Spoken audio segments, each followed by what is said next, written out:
And just for the record, this is Sema Data Co-op. My name is Steve Ewens. Joey, my phone number is 888-958-6698, and you can get a hold of me at extension 16. You can also reach our data lab, that's the group I work in, at the same number at extension 40. That's a good way to get a hold of somebody who's sure to be in the office that day. That goes to the whole group of us, so that's a great way to reach somebody. Joey, are you able to see your own website on my screen right now? Yes, I can see it. Very good, very good. First of all, I want to thank you for your time today.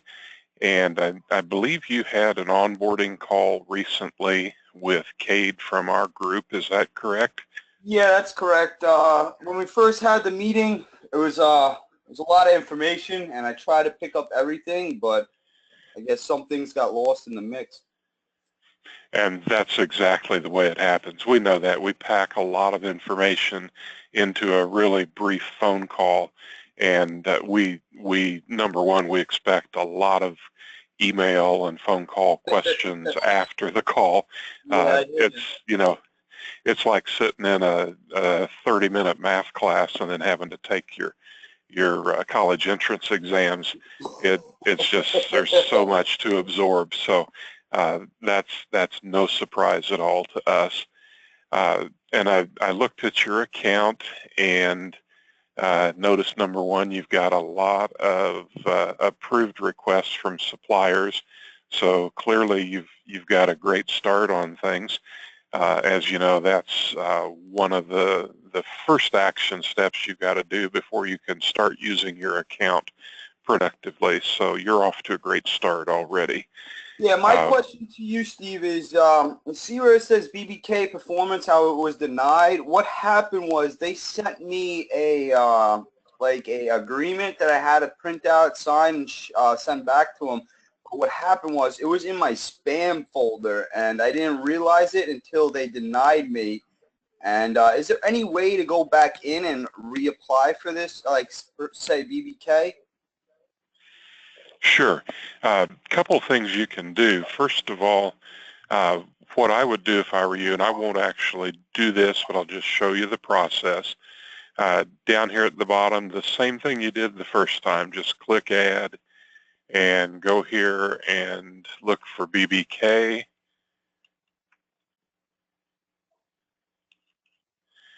And as soon as you select them, then make a note of the contact person here. Okay. And then you'll want to go ahead. I think they only have one data set. So note this information before it disappears and just send them a new request. And then if you have that, do you have the document that they want you to complete, or do you need a new copy of it from them? I'm probably going to need a new copy, only because when they denied me, I thought that was it. You know, I couldn't go back in. I see. Yeah. Okay, well, then what I'd do is I'd send them the new request, but I'd also give him a phone call or send him an email at that email address and just explain to him what you just told me. Okay. And ask him if he could send you a new email with that agreement in it, and then just be really alert and watch for it, or maybe even add that email address to your whitelist so it doesn't go into your spam folder. Perfect. And sounds like that'll take care of that. And you can do that anytime if you have something that's pending, like Airlift Company. Actually, it looks like that got approved. If you have one that's, okay, here's AirAid. You don't really necessarily want to create a duplicate request for them, but they haven't acted on that, and it's been about 3 weeks. Here, if you wanted to give them a call in another week or so, you could go in here and create or pretend like you're going to create another request to AirAid and note Julia's name there, and then just cancel the request, and then you can send her an email. And that way you don't create a duplicate, but you still get the contact info. And then just say, hey, you know, I sent your request about 3 or 4 weeks ago. Could you go ahead and respond to that request, please? and also, you know, you can say, is there anything else I need to do so you can approve my request? And in a case where you don't know why they denied your request, it's also perfectly legit to contact them and just say, you know, uh, you denied my request. Is there anything I need to say or do, an agreement to complete or anything that would allow you to reconsider my request? So in any kind of case where you get something other than approval, either no action or a denial, no harm at all in contacting the supplier contact directly for follow-up. And, you know, they may not be willing to reconsider, but they may well be too. And that personal touch doesn't hurt a bit. Okay, great. I'll go ahead and do that when I have some spare time and reach out to the ones that are still pending and the ones that are denied. Yeah, and it doesn't surprise me, you know, to see, I see these pending that have been there almost exactly 3 weeks.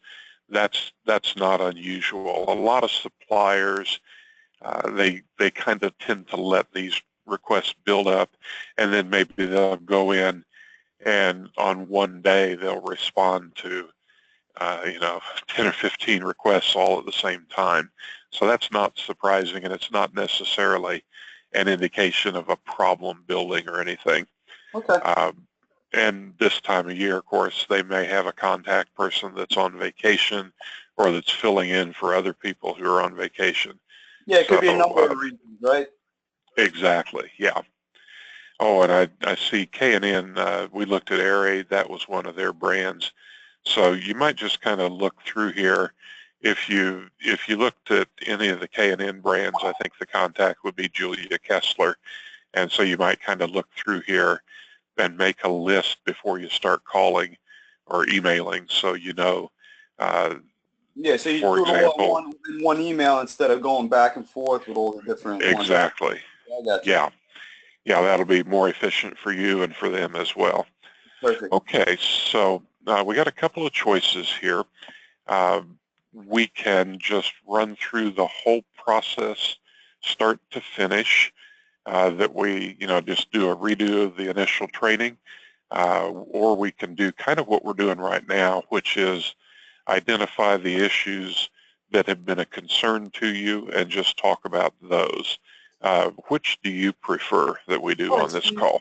I think the best action for issue is to just go through it step by step. What we were having problem was a lot of the fields weren't filled out. Now I know last time when we had the meeting, it goes by platinum, silver, bronze, participating. Obviously, the platinum one is going to have the most information, most data in it. Correct? Exactly. Yes. Okay. Yeah. Okay. Well, let's just start right there then, and I'm going to pull up the SDC scorecard. I imagine Cade probably showed you this as well. Sounds like it, since you have mentioned it already. And there are the 4 levels: bronze, silver, gold, and platinum. And you may have noticed when we were looking at creating requests, and also here in this second column, you can see those levels right there. Correct. So the system tells you what level a supplier is when you create a request to them, or when you look at your request screen here. The levels give you some insight into how full a data set they have. A supplier is supposed to give us at least this set of fields, more or less, in order to get onboarded. And that is the same, it's a cumulative thing. Every supplier is supposed to give us at least that set of data, and then you add in more fields to get to a higher level. So there's silver, add in a few more fields to get to gold, and then a few more to get to platinum. And it looks like it's about 60 fields or so. In truth, it's really more like 80 to 90, depending on how you count things, partly because some of the fields include both a data field and a unit of measure field. Okay. There are some other reasons as well. the participating suppliers you've seen there are suppliers that were previously at least at the bronze level or higher, and something happened to their data. They probably did an import and they weren't really ready to. They had an Excel load sheet that didn't have all the data fields filled in, and so they wiped out some of their data, and so they're no longer even at the bronze level. And you can still request their data. They will still normally respond to you and approve your request just like anybody else would, and you can export their data. Ones? Those would be the ones that say participating? Right, those are participating. Okay. So, for example, Prothane is one of those, Diablo Sport, and so on. I see. There's another level that you can see if you go down here to the bottom and click this supplier data status report, and that level is called onboarding. And I clicked that. Here we go. This is a CSV file you can run and save or open up anytime you want to. Over here in this column, you can see somewhere down here. Okay, here are a bunch that are onboarding. This is one I'm working with. The onboarding suppliers, you normally won't be able to even see them if you go in here and click Add. You could not find Centric Parts normally, or StopTech is the brand, if they're still onboarding, because they haven't published their data. They're not ready to start sharing it with receivers. Occasionally, you'll be able to see them as we're working with their data. We may have to set flags a certain way, and you could see that onboarding supplier briefly. And if you happen to send them a request during that very brief window, you probably won't get a reply from them until they're onboarded, and that may be next week, next month, next year, depending on how rapidly they're moving through the process.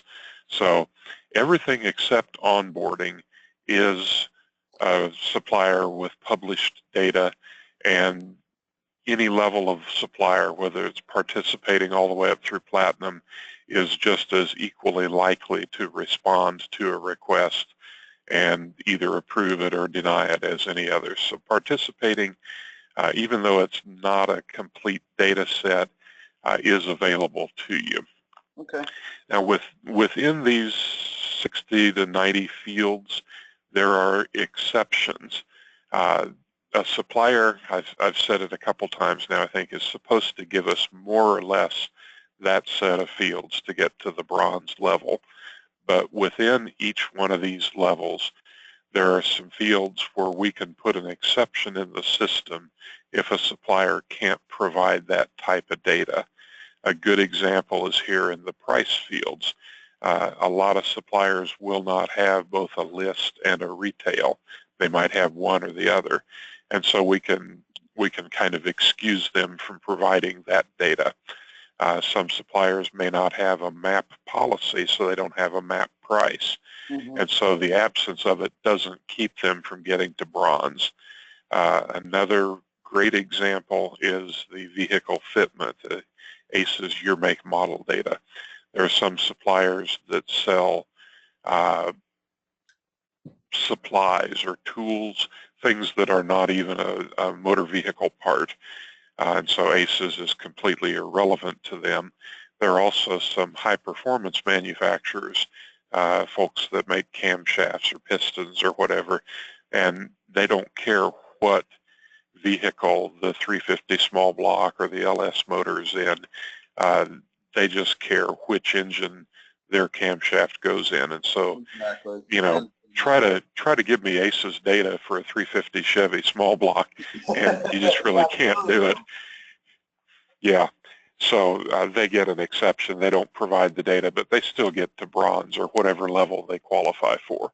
Okay. And those exceptions exist at every level, all through here. There are about maybe 15 different fields where we can give an exception.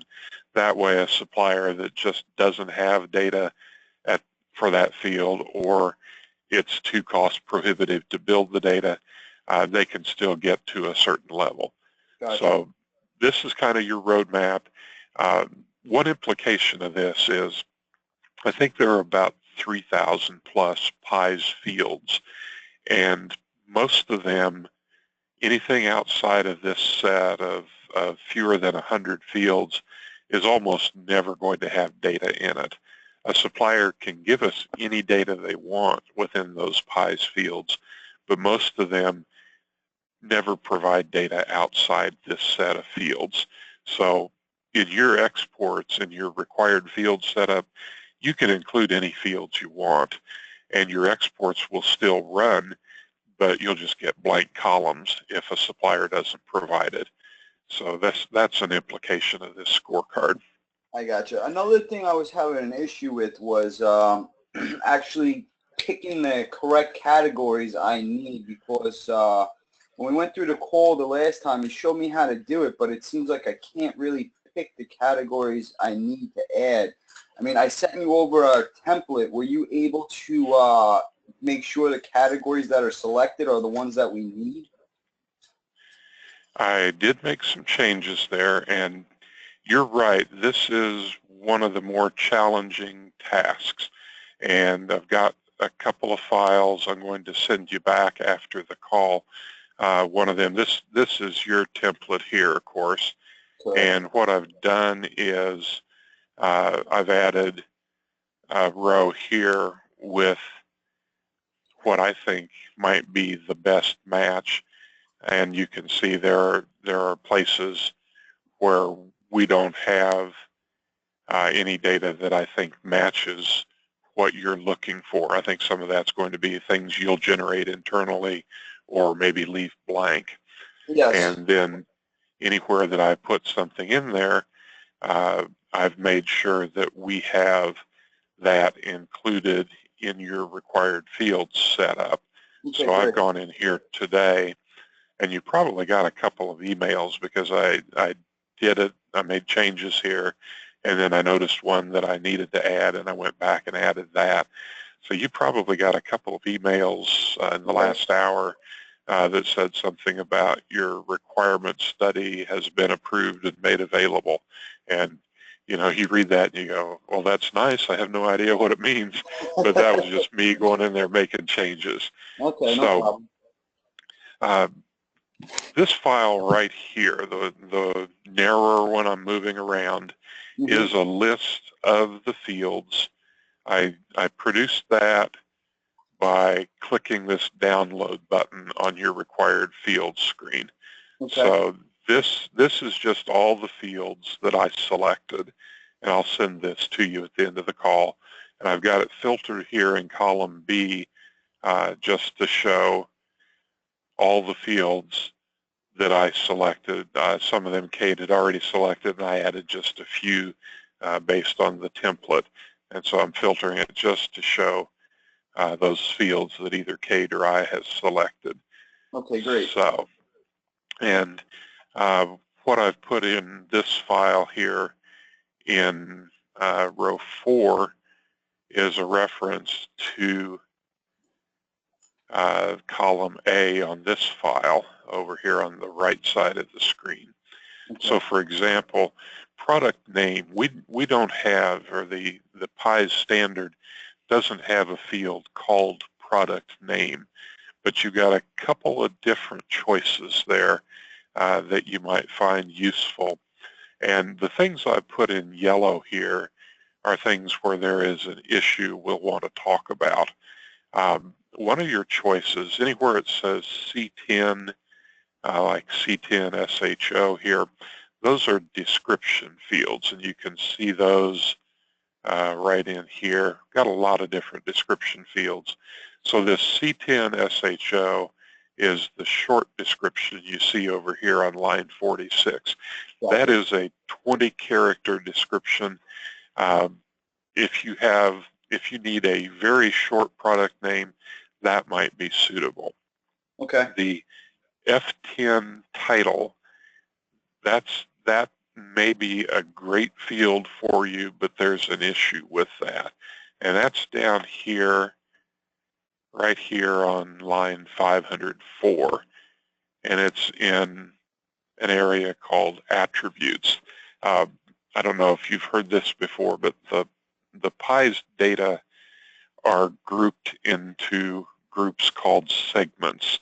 So a segment is a group of related fields. There's something called the item segment, the description segment that has a lot of different kinds of descriptions, the pricing segment where the prices are.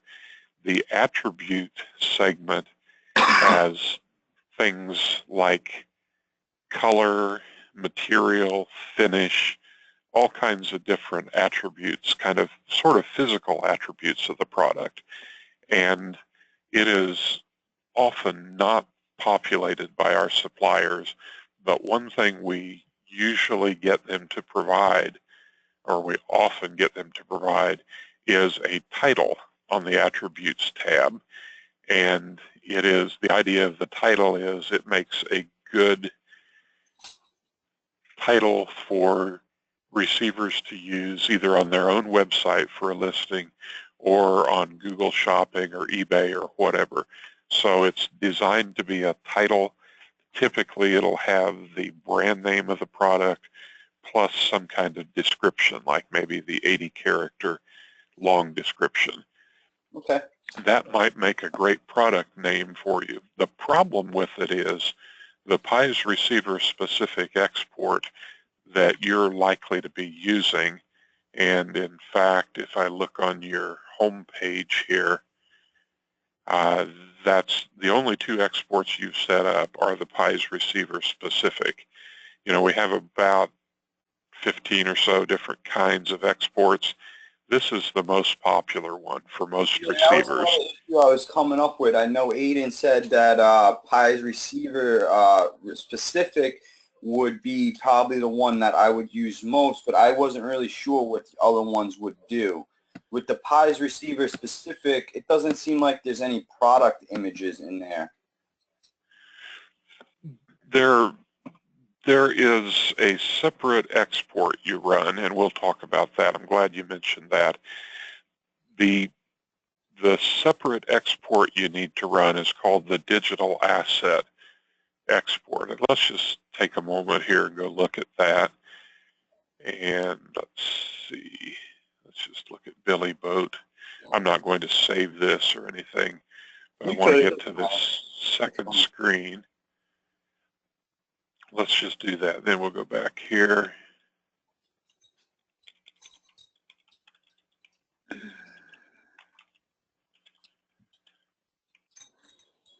Okay.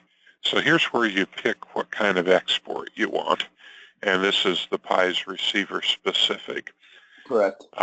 The three types of data you need to get out of our system are the PIE's product information, the ACES, year, make, model, or fitment data, and the digital assets.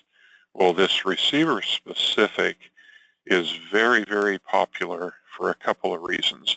Number one, it lets you pick just the PIE's fields you want, as you know, and it lets you put them in the columns you want. So when you're trying to match a template, which is what we're talking about right here, it's very useful for that. And you can only pick, or you can pick just a few fields if you want. You know, pick out half a dozen fields and put them in the columns that fit your import template. And it's wonderful for that. It's also useful because even though it doesn't say it, you can get the year, make, model data in the same file. And the only other way to get the ACES year, make, model data, well, two other ways, are these two exports here. And you got to run a setup. You got to set up and save a separate export plan. And this one, at least, the XML export, doesn't give you something you can read. It doesn't say 2015 Ford F-150. It gives you a vehicle code, and you've got to be able to decode that in order to use it. This is a new export. I haven't even run one of these yet. That may be a very useful one as well, but until this one came along, it was either this or this to get your ACES data, and this one was so much more useful to most people than XML. XML is great if you're set up to use it, otherwise it's completely useless.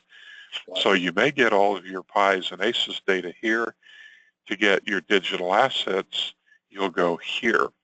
And what this export gives you is a zipped folder that has all the digital asset files, things like the product photos. Usually there's a logo. Often there's an installation instruction set of files, usually PDFs, maybe other technical sheets. There may be videos, anything like that that the supplier makes available. Let me ask you a question. Once you export the digital assets, are they in the same row, I guess, or same order as the other export? Meaning, once I export the digital assets, I can just copy that, say, the product image, and just paste it. It'll go into the same same product per se. You have to do some mapping, because what you get is, I'm looking for one of our exports. That's not one.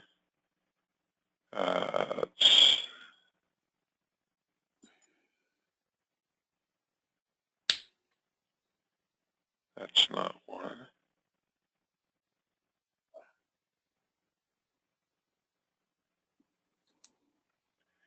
Looks like it's been a while since I've run one. Basically, what you get when you, there's one. Yeah. That's what you get. You get a folder that is zipped, and it just has all the digital asset files in it, just in the same order that a typical Windows Explorer folder would put the files in. Okay. So what you have to do then is, in your PI's receiver specific export, you have to include the digital asset file names, and that gives you the mapping to tell you which part number goes with which file. So you have to map them when you load them to your website. A lot of the time, the supplier will include the part number in the digital asset file name. Okay, that makes sense. Okay.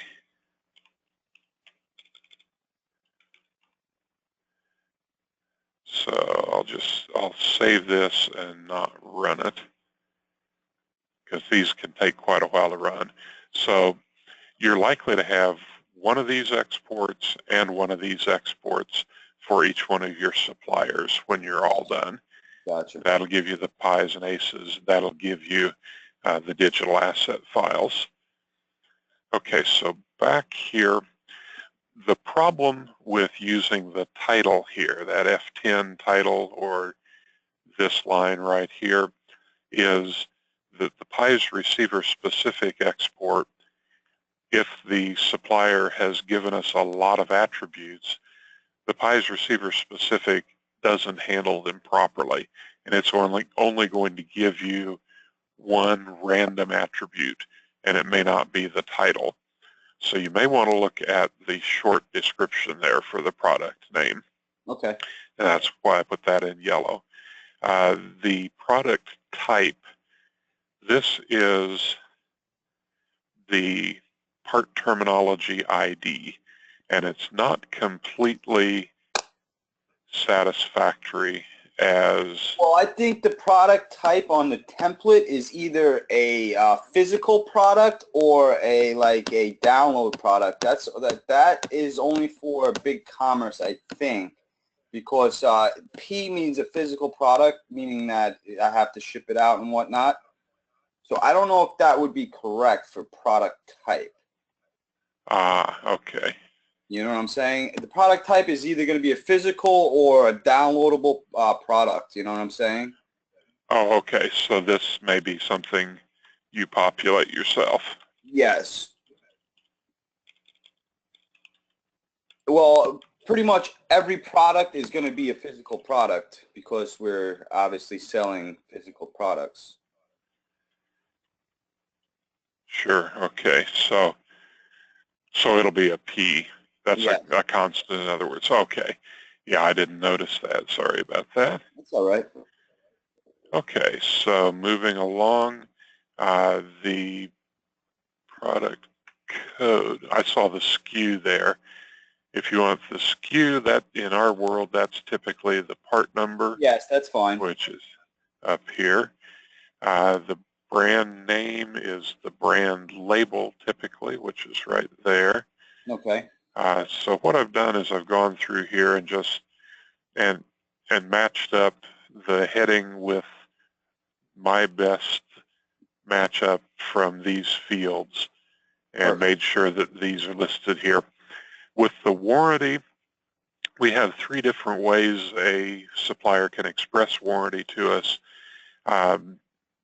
It's either time or distance or a special field. That's the WS. Okay. And the special can be like a lifetime warranty or see the representative or some kind of text they want to say something unique to them or whatever. And I think I have all of those fields here. Yeah, so this can vary by supplier. So you might need to look at that a little bit as you're setting up. The weights and dimensions I've got in there. Over here on the digital assets, I added a couple of fields. The description, P70, the description is almost never provided, but I did throw it in there. You can use that field, and if it's blank, as I said earlier, your export will still run fine. You just will get a blank there. Okay. The same with the key description, usually not provided, but once again, you know, if you use it and it comes up blank, your export will still run. We don't have a field called product description, but we have these 2 fields. You mean condition? Yeah, condition, sorry. We don't have that, but we have these 2 fields, which are right here, and they are a Y/N for yes, no field. And most of our suppliers seem to sell new parts, and if so, refurbished will say N for no, remanufactured will say N for no. And if either one of those is a Y, then you'll know it is not a new condition. And if they both say N, then you know it's not refurb or reman. Okay, great. So that one, you might have to kind of build a little logic there. Gotcha. I noticed the G10 appears a couple of different places, so I put it in 2 different places. The URL I put in here, and that's yellow again, simply because we like our suppliers to give us the photos themselves rather than the URLs. Some suppliers just give us URLs, some give us both, but most just give us the photos. And so you run that digital asset export like the one I just set up and get the photos themselves. Okay. So I think we probably need to look at one of your PIE's receiver-specific exports. Okay, well, before we do that, if you go back to the template, you scroll over more to where it says part, keep on scrolling, part number, right there. Back to your, yeah, GPS manufacturer part number. Wouldn't that be, I seen it, E10-OEM part number?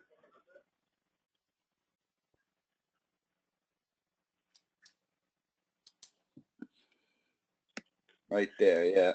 That is one under it. that is not the part number for the part number you're looking at. Okay. And that's a field that is typically blank. That is, keep in mind we're looking at typically aftermarket manufacturers. So if I'm making trying to think of a reasonable example, if I'm making an aftermarket spark plug and it goes in a 4.6 Ford motor, and that Ford originally came with a Motorcraft spark plug, and I want to say the Motorcraft part number, I would put it in that field, but that's not my part number. I got you. Okay, makes sense. I was just, before we went any further, I wanted to make sure that, we were on the same page here. And I missed that because really that should be this field right here again. Okay. So it's really the same. Gotcha. That's the part number for the product we're looking at. Okay, good catch. Thank you. Okay, so I want to look at this access cover export that is set up here. And okay, we're on line 24 there.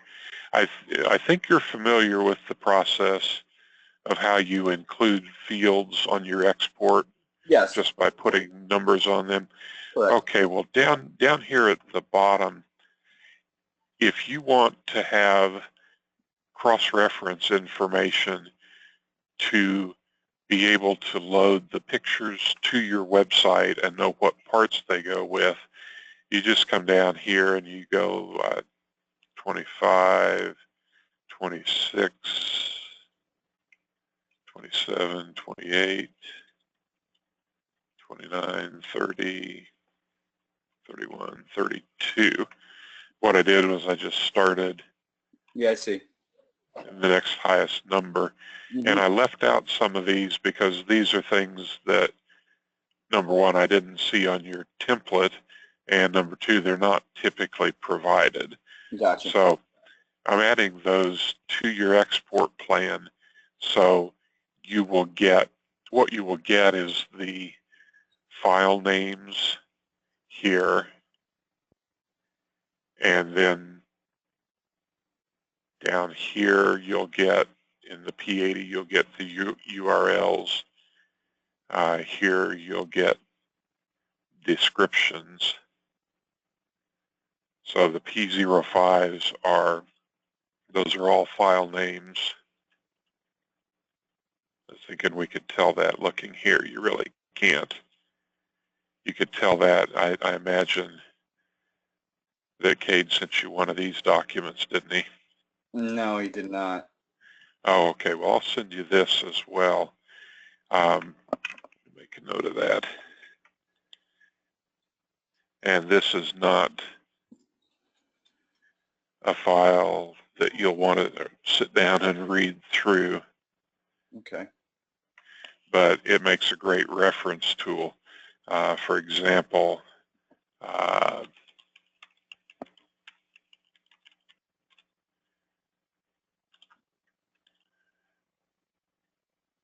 this tells you the different, what the P04 is. It's the primary photo. The INS is installation instructions and so on. Okay, and it's 124 pages. Great reference tool. So I'll send that to you. So what I've done here is I've added the fields you need in order to match files with the part numbers they go with, because when you run this export, you'll have that part number right there. So let me save that before I do anything else. Not going to run it, just going to save it. And that was the access cover plan. Correct.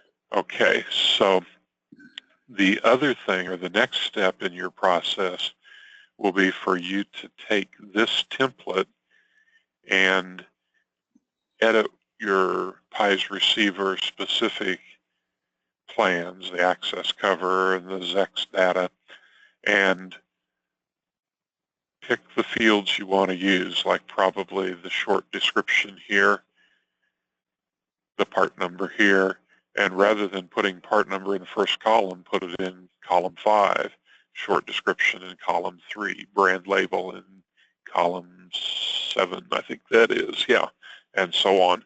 And so then the export will put your pies fields in the columns you want them in, and it'll leave blank columns.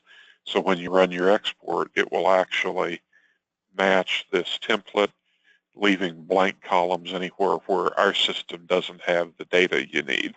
Gotcha. Okay. One other thing I want to say, and we're a little over time. Are you okay on time? Yeah, I'm good. Sorry. Okay, good. Oh, no problem here. I've got some time myself. The PIES receiver specific, as you are recognizing, I'm sure, is kind of a targeted approach.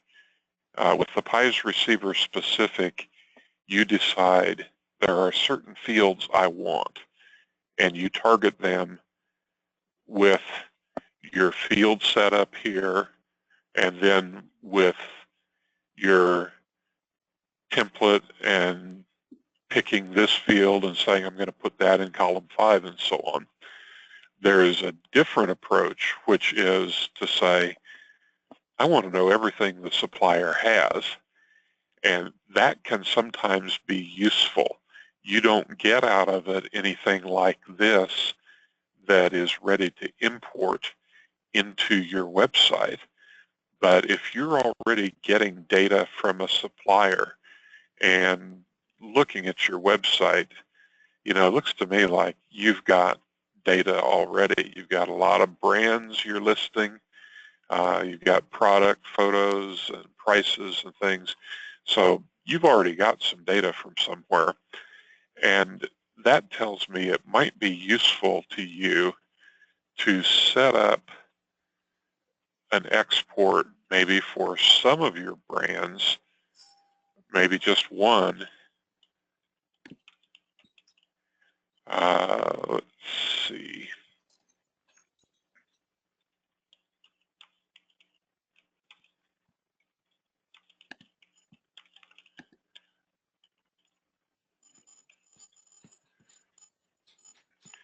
And pick this format right here. And what this export is going to give you is going to be not one file, but it's going to be a bunch of files. And I mentioned the different PIES segments, like the descriptions, prices, digital assets, and so on. You'll get a text file for each one of those different segments or different groups of related fields. And the beauty of it is that file will have all of the data that Access Cover, in this case, provides for any fields in that segment. So a lot of the time suppliers will provide certain kinds of descriptions in one field. They're kind of systematic about it, but the systematizing varies from one supplier to another. And you may run your PIES receiver specific export and kind of go crazy looking for certain kind of data that exists because you've got the data from some other source for a supplier, and you're going, I want to get this data from the SDC data, but when I run my PIES receiver specific, I don't know which description field that data's in. Well, with this export, you'll get all the data they give us, and you can go look for it. And you may say, oh, well, I've been using the long description, but the extended description is way better for my purposes. And this may not help you, but I think it probably could in some cases.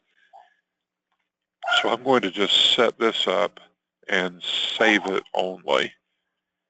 And so there it is right there. So that's available. You might want to run that sometime. you'll get a folder out of it that'll have about, I think, 14 different files in the folder.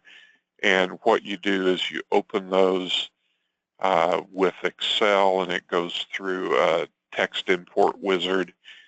They are delimited files with the pipe character, and you open them. You can save them then as an Excel file, and just look at what that particular supplier, Access Cover in this case, has provided. And that can kind of demystify the whole process of using this export to get specific data. You know, you may wind up using this export, but if this one is frustrating you because you don't find exactly what you're looking for, this one gives you everything. You know, this is kind of the roadmap of the universe and helps you to target the data you want when you go to this specific export. Does that make sense? A little bit, yes. Okay. I mean, I would have to go. I would have to play around with it to actually, fully understand it. But what you're saying makes sense.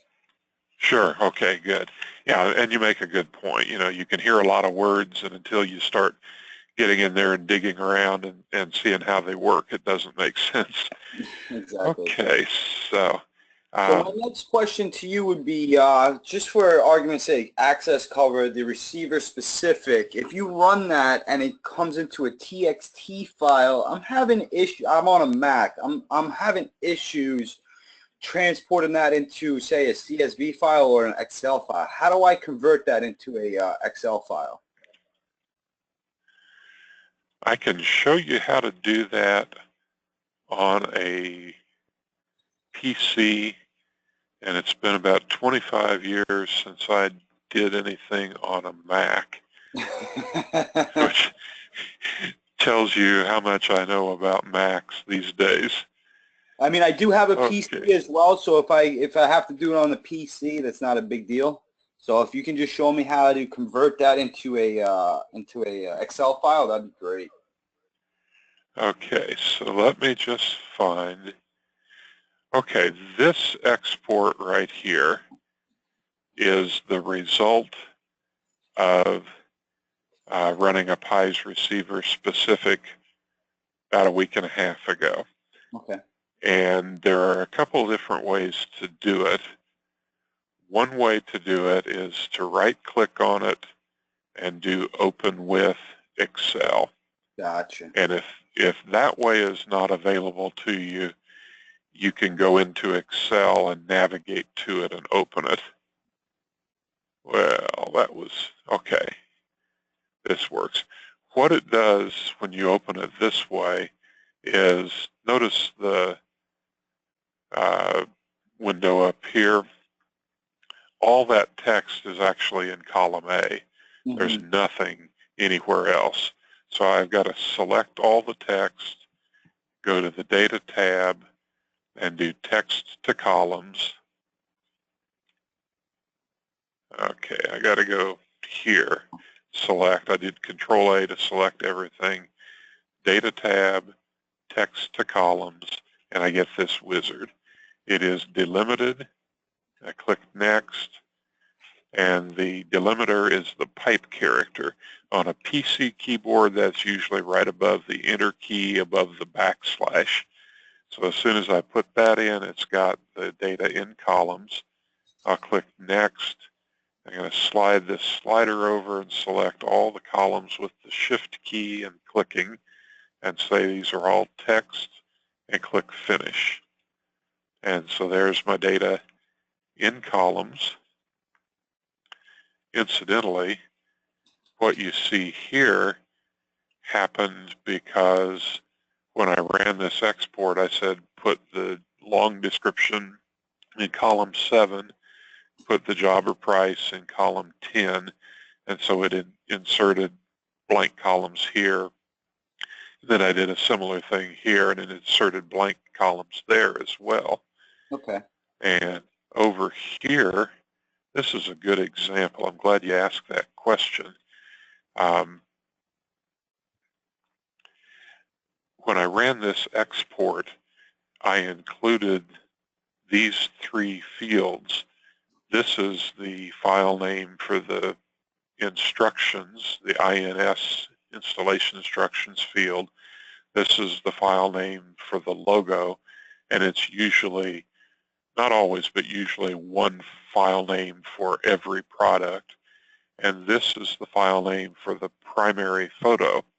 So because we have part numbers over here in the first column, this is essentially mapping, because there's my part number, and there's the installation instructions, the logo, and the primary photo that goes with that part number. So if I were loading this up on my website, I'd know that that's the file for that part number on the first, on line 2 there. Okay. And over here, this is where the ACES data starts. It goes way out to the right. Most of the data tends to be clustered in those first few columns. Occasionally, you'll see, well, often you'll see a little bit of engine size data. Sometimes you'll see drive type, four-wheel drive, rear-wheel drive, sometimes bed type, bed length, and so on out here. Okay. Go ahead. And once you have this open in Excel, then you can do a file, save as, and save it with any of the options that Excel offers, which it does include a CSV or an Excel workbook or whatever. And there is a Macintosh option, at least in this version of Excel, actually a couple Macintosh options. Okay. My thing is when you open the TXT file, is there a way to then transport it over to an Excel file instead of just right-clicking and say open in Excel?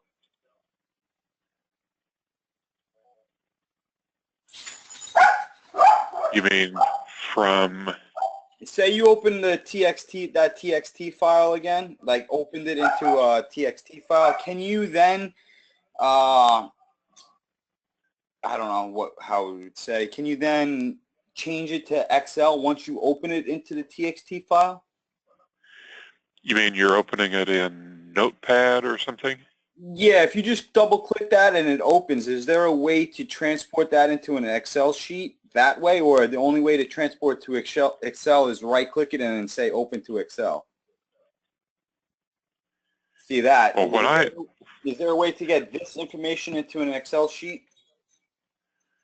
I don't believe Notepad has any way to. Well, that's the way Cade showed me last time, and it became really confusing. He opened it into a TXT file and then transported it into an Excel file.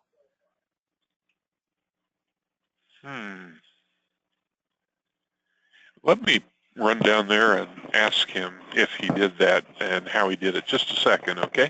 Okay, no problem. Be right back. No problem.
Okay, I just talked to Cade.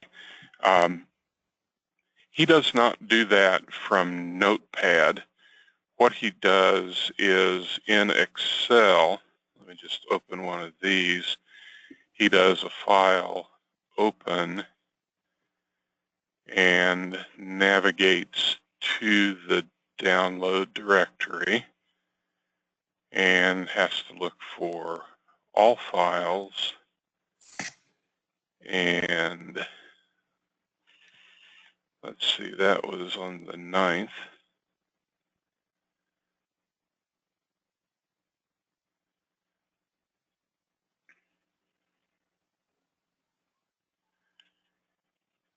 And it's GNQV. So there's my file.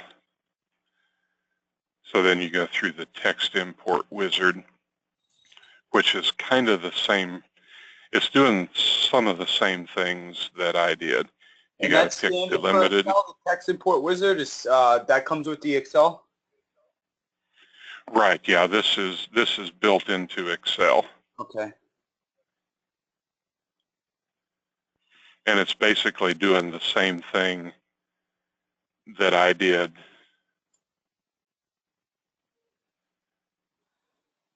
by right-clicking and doing open with Excel. Oh, okay, I gotcha. You remember there? Yep. Yeah, there was. It's a little different process, but to get it all into the right columns, this text to columns thing gave me a very similar wizard, not exactly the same, but this all looks like about the same process. See? Yes. So I'll just cancel this. Yeah. Okay. I mean, I think I'm pretty good with it now. Like I said, I would have to go in and just dig around and try it and whatnot again. But sure. Yeah. Very, very useful and very helpful. And I think I'm good, to be honest with you. Okay. Well, very good. Well, you've got my number. You've got Kate's number and the help desk. I'll send you the email with this file and this file, and I'll include the PI's data definition document. Do you have a copy of that scorecard file that we looked at early in this call? I believe, yeah. Isn't that on Sema Data Co-op, their homepage? I can grab that off their homepage, no? I'm not positive it's there. I'll include that too, just in case, because it is a useful thing to have. Include this video. That would be great. Yeah, I'll do that too. Okay, so I will send you that email here in just a few minutes. Don't hesitate to give me or Kate a call or an email as you have questions as you're working. Thank you much for your time, Joey, and good luck with everything you're working on. You as well, Steve. Thank you for your time. You bet. My pleasure. Bye-bye. Bye-bye.